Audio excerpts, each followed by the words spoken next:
Alright, nandito na naman tayo mga kaibigan. Reaction video tayo dito sa politics na nangyayari sa ating bayan na eto pa rin mga kaibigan hanggang ngayon ay talagang magulo. Okay, Bato de la Rosa nagsalita na. Sarani. Magandang gabi sa ating lahat. Ayan mga kaibigan ha. Sa totoo lang, ako'y nahihiyang magsabi sa inyo o iinganyuhin kayo na magsabi na bring him home. Dahil in the first place, hindi natin siya napigilan na dalhin doon sa ICC. Ako talaga ay masama ang loob ko. Kaya ako sabihin kayo na bring him home. Na in the first place, hindi ko naman talaga siya napigilan na ibiyahe doon sa ICC. Kaya napakasama ang loob ko. Nung nangyari yon, hindi ko alam kung anong naramdaman ko.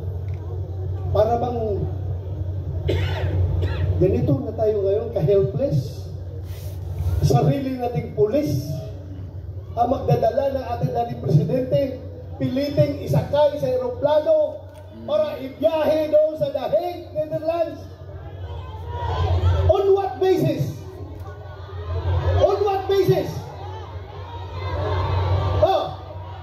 Palaging sinasabi ni President Marcos, hindi namin nire-recognize ang ICC. Kasi hindi na tayo membro. Hindi kami nagko-cooperate sa ICC. Anong ginawang rason ni Pangulong Bongbong Marcos? Interpol! Bullshit! Interpol! Ako! Naging chief PNP ako! Alam ko ano ang papel ng Interpol sa mundo! Galit si Senador. Okay, Senador, continue lang. Huwag niyo akong lukuhin! Commitment sa Interpol! Bullshit! Interpol! Presidente ka! Presidente ka ng Pilipinas!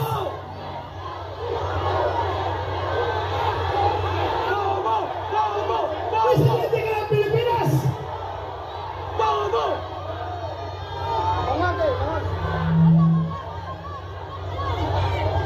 Presidente ka ng Pilipinas! Magpapressure ka sa Interpol? Ha? Pero lumalabas, mas gigil, mas atat na atat sila kaysa Interpol, kaysa ICC. Atat na atat sila na ibiyahe si Pangulong Duterte. Bakit? Di ba katungkulan na ating gobyerno ayon sa ating konstitusyon to protect, to serve and protect the Filipino people? Siniservisyohan niya yung mga dayuhan, hindi ang Filipino people. Kasi ang Filipino people, yun ang pinadala niya doon sa The Hague. Alam niyo, habang kinakarga siya sa aeroplano, nag-struggle sila doon. Wala na ko yung magawa. Dahil nandun ako sa Davao, kino-coordinate ko yung ating yung petition na ginagawa natin na hindi nakahabol. Hindi ako sumama sa Hong Kong dahil sa gabi na yon, alas 3 sa madaling araw dapat ang biyahe ko papuntang Hong Kong. Pero mayroong nag-leak sa akin na informasyon. Hindi pa rin tulog ang Diyos. Nagsabi na, sabihan mo sila na may warrant na si President Duterte at si Bato. Uhulihin sila pagbalik nila dito galing sa Hong Kong. So tinawagan ko si Bingbong Villardia. Sabi ko, sir, meron ng warrant. Hindi na ko habol dyan. Asikasuhin ko na lang yung petition natin dito. Petition for certiorari and prohibition. Kinordinate ko yung ating mga abogado sa dormitoryon. Pero nung kinarga na siya, wala na ako, ano bang gagawin ko? Alam mo yung nagawa ko? Naghanap ako ng tao na kakilala yung piloto ng eroplano. Pinasabihan ko yung piloto, sabihan mo, pag gawin na yan, ibiyahe na si Pangulong Duterte. He will go down in history as the pilot na naghatid sa pinakamabait, pinakamahal na Pangulo doon sa dahig. Yes. Sabi ko, meron nagkukomunikate sa amin dalawa. Sabihan mo, pagdalahin niya si Pangulong Duterte doon, mananagot siya sa taong bayan. Yes. Mananagot siya. Yes. Ang pangalan yan, ang pangalan. Dapat inikot yung ano. Ay, ang problema binayaran ng malaki yun.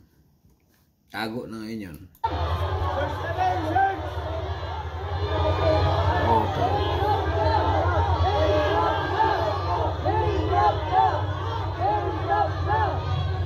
Alam niyo, ang nakakasama ng loob ko. Alam mo yung isang barangay kapitan? Isang barangay kapitan, maliit na barangay. Kausapin mo, Kap, anong tingin mo dito? Tama ba ito? Hindi. Sabi ng kapitan sa'yo, Sir, ikaw naman, sir. Pareho tayong lalaki. Hindi pwede yan, sir. Hindi talaga. So may isang salita. Pero may nakausap ako isang presidente. Dalawang bisis ha. Unang bisis. Doon sa Bukidnon. Kasi nung 2022 election, kung hindi si Inday Sara makasama sa kanilang rally, kasi mayroong ibang commitment, ako ang nagpo-proxy kay Inday Sara. Kasama kami na sa stage. Siya ang kandidato ng presidente, ako ang nag-represent kay Inday Sara. Nag-uusap kami doon sa Bukidnon. Alam mo, sabi sa akin, hindi siya papayag na makialam ang ICC sa ating bansa. Hindi ba siya presidente noon? Hindi ba presidente? Pangalawang bisis, presidente na siya. Doon sa Malacanang, inibitahan niya kami. Tinanong ko siya, ano ba itong stand nyo, Mr. President? Mabago-bago. Iba yung sinasabi mo, tapos yung mga tao mo, iba ang sinasabi. Ano ba talaga? Mabuti yung lalaki sa lalaki, sir. Sabi ko, lalaki sa lalaki, sir. Rangkahin mo ako. Para I know what to do. Please, rangkahin mo ako. Sabi niya sa akin, alam mo ba to?